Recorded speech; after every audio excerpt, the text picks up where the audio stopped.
HC refuses to direct EC to take action against Modi. इस heading का क्या मतलब है, पढ़ते हैं। HC मतलब हाई कोर्ट, रिफ्यूजेस मतलब मना किया, टू का मतलब है को, डायरेक्ट EC मतलब सीधे चुनाव आयोग, EC का मतलब इलेक्शन कमीशन, जिसे हिंदी में चुनाव आयोग कहते हैं। ठीक है, सीधे चुनाव आयोग को मना किया, टू क्या करने के लिए, टेक एक्शन कार्रवाई करने के लिए, अगेंस्ट मोदी किसके खिलाफ, मोदी के खिलाफ। ओके, एक बार दोबारा से कंटिन्यू पढ़ लेते हैं। इसका मतलब हिंदी में क्या मतलब है कि हाई कोर्ट ने चुनाव आयोग को मोदी के खिलाफ कार्रवाई करने के निर्देश देने को किया इनकार। ओके, अब हम सबसे पहले बात कर लेते हैं ये हेडिंग में जैसे कुछ वर्ड्स हैं, इनको ये क्या हैं।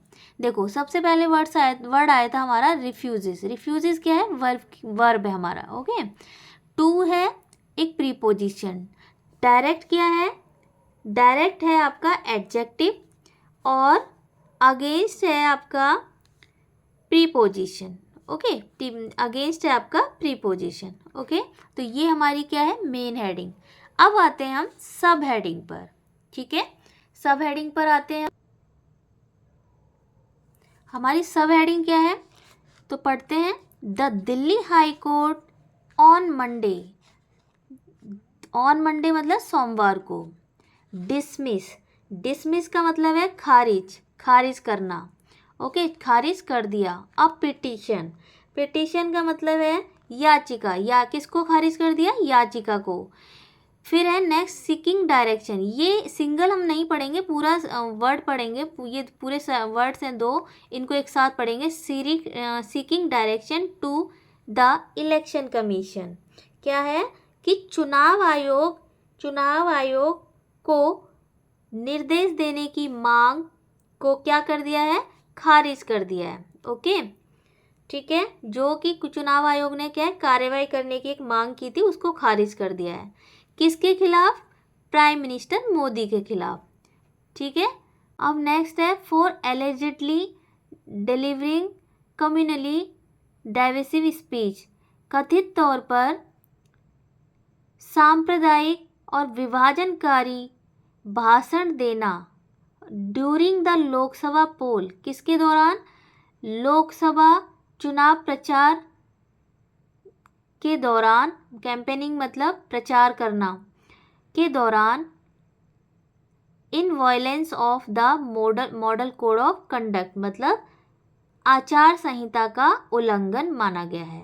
ओके, तो क्या है, एक बार और पढ़ते हैं। For allegedly delivering communally divisive speech during the Lok Sabha poll campaigning in violation of the model code of conduct मतलब लोकसभा चुनाव प्रचार के दौरान विभाजनकारी और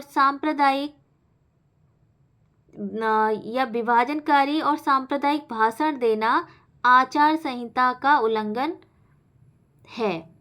ओके, नेक्स्ट पढ़ते हैं। The court said the petition was misconceived, court ने कहा जो पिटीशन थी, याचिका थी, वो गलत थी और डिवॉइड ऑफ मेरिट, क्या मतलब है इसका, उसमें दम नहीं था। फिर नेक्स्ट लाइन है, it said the poll, it said मतलब उसने कहा, किसने, हाई कोर्ट ने। The poll panel can take an independent view, कि पोल पैनल जो है ले सकता है, कैन टेक मतलब ले सकता है, एन इंडिपेंडेंट व्यू मतलब एक स्वतंत्र दृष्टिकोण, on the complaint of the petitioner मतलब in accordance with the law मतलब कानून के अनुसार याचिकाकर्ता की शिकायत पर स्वतंत्र दृष्टिकोण अपना सकता है। किसने कहा है, कोर्ट ने। अब नेक्स्ट है द प्ली एलेज्ड, इसका क्या मतलब है, याचिका में आरोप लगाया गया कि, दैट मतलब कि no action was taken against mister Modi मतलब कोई भी एक्शन मोदी के खिलाफ नहीं लिया गया। एंड अदर मतलब एंड अदर फ्रॉम बीजेपी, जो भी बीजेपी के लीडर्स हैं या फिर उससे रिलेट करने वाले लोग हैं उनके खिलाफ कोई भी एक्शन नहीं लिया गया। किसके लिए? फोर मतलब के लिए। देयर एलेज्ड हेट स्पीचेस मतलब जो घृणास्पद भाषण दिए थे उसके लिए उनके खिलाफ कोई भी एक्शन नहीं लिया गया। बावजूद इसके, डिस्पाइट मतलब के बावजूद, complaint made to the commission, जबकि शिकायत की गई थी। Okay, thank you.